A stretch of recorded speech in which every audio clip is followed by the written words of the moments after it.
देखो क्वेश्चन में क्या कह रहा है कि एबीसीडी एक क्वाड्रिलेटरल है जिसके डायगोनल कौन से हैं, एसी और बीडी, और जो कहाँ पे मिलते हैं, पॉइंट ओ पे। तो सबसे पहले आप क्या करो, एक क्वाड्रिलेटरल फॉर्म कर लो। तो मान लो ये क्वाड्रिलेटरल है कुछ इस तरह से, कोई भी शेप का हो सकता है, ठीक है। इसको नाम देते हैं बच्चे। ये मान लो ये ए है, ये बी है, ये सी है और ये क्या है, डी। इसके डायगोनल को कनेक्ट कर देंगे तो ये रहा एसी। इसके डायगोनल को कनेक्ट कर दिया तो क्या रहा, बीडी। और ये जो इंटरसेक्टिंग पॉइंट है वो दिया हुआ है ओ। आपको लेंथ गिवन है डिफरेंट डिफरेंट। बीओ का लेंथ कितना है 4, ओडी का लेंथ कितना है 6, एओ का लेंथ कितना है 8, ओसी का लेंथ कितना है 3 और एबी का वैल्यू आपको दिया हुआ है 6। आपको फाइंड आउट करना है एडी का लेंथ क्या होगा, दैट इम्प्लाई ये लेंथ क्या होगा। अब ध्यान से देखो, ज्योमेट्री के क्वेश्चन में, ट्रिग्नोमेट्री के क्वेश्चन में, अलजेब्रा के क्वेश्चन में आपको जो क्वेश्चन में छुपा हुआ इंफॉर्मेशन है उसको ढूंढना होता है। अगर आप ट्रायंगल ए ओ बी को, इस वाले ट्रायंगल को फोकस करोगे बेटा, तो यहाँ पे क्या है, तीनों साइड दिया हुआ है। ये क्लियर है, तीनों साइड दिया हुआ है। दैट इम्प्लाई अगर मैं इस एंगल को लेट से for the time being theta बोलता हूं, तो लाइन बीडी पे ये एंगल कितना हो जाएगा, ये हो जाएगा बेटा 180 माइनस थीटा। वो इसलिए कि ये स्ट्रेट लाइन पे टोटल कितना एंगल बनता है, ये बनता है बेटा 180 डिग्री का। ये क्लियर है। अब ध्यान से देखो, ट्रायंगल ए ओ बी में अगर मैं कोसाइन रूल लगा देता हूं, कोसाइन रूल अप्लाई कर लेता हूं, तो मैं क्या लिख सकता हूं, cos theta, cos theta is equal to क्या हो जाएगा, वो हो जाएगा एओ स्क्वायर यानी 8 का स्क्वायर, प्लस हो जाएगा ओबी स्क्वायर यानी 4 का स्क्वायर, एंड माइनस हो जाएगा 6 स्क्वायर डिवाइडेड बाई क्या हो जाएगा 2 इंटू 8 इंटू 4।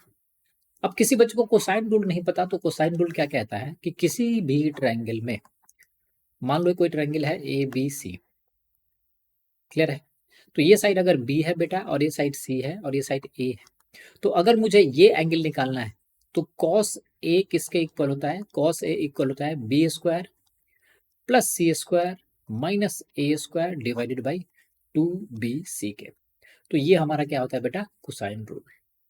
तो यहां से वैल्यू कितना आएगा, सिंपली यहां से वैल्यू आएगा cos theta is equal to हो जाएगा 8 स्क्वायर 64 और 4 स्क्वायर 16, तो 80 माइनस 6 स्क्वायर 36, तो ये हो जाएगा 44 and divided by 2 into 8 into 4।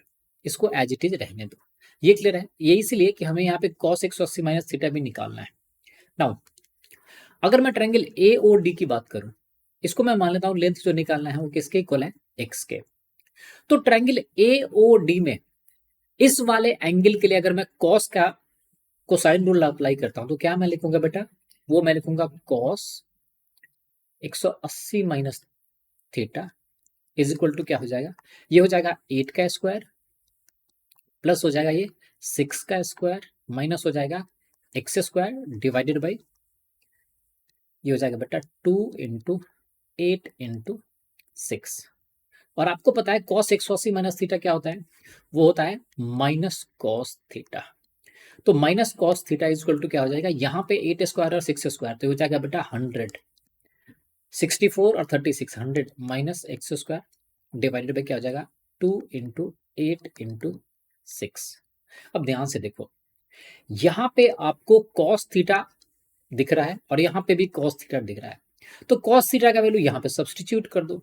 तो यहाँ पे अगर आप कॉस थीटा का वैल्यू सब्सटीट्यूट करोगे तो क्या लिखोगे, माइनस ये हो जाएगा 44 divided by 2 into 8 into 4 is equal to हो जाएगा बेटा 100 minus x square divided by 2 into 8 into क्या हो जाएगा 6। 2 से ये 2 कैंसिल, 8 से ये 8 कैंसिल, 2 से ये 2 टाइम्स 2 होगा और ये 2 से हो जाएगा 3।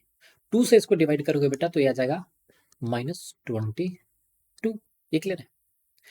तो यहां से क्या मिल जाएगा, यहां से 3 से इसको मल्टीप्लाई करोगे बेटा तो ये हो जाएगा -66 is equal to 100 minus x square. अब आपको पता चल गया हो कि क्या करना है, एक्स स्क्वायर को इधर ले आओगे तो ये पॉजिटिव हो जाएगा, 66 को उधर ले आओगे तो हो जाएगा 166। तो अगर एक्स स्क्वायर का वैल्यू 166 है तो एक्स का वैल्यू मिल जाएगा √166। सो हमारा आंसर क्या होगा, ऑप्शन नंबर डी।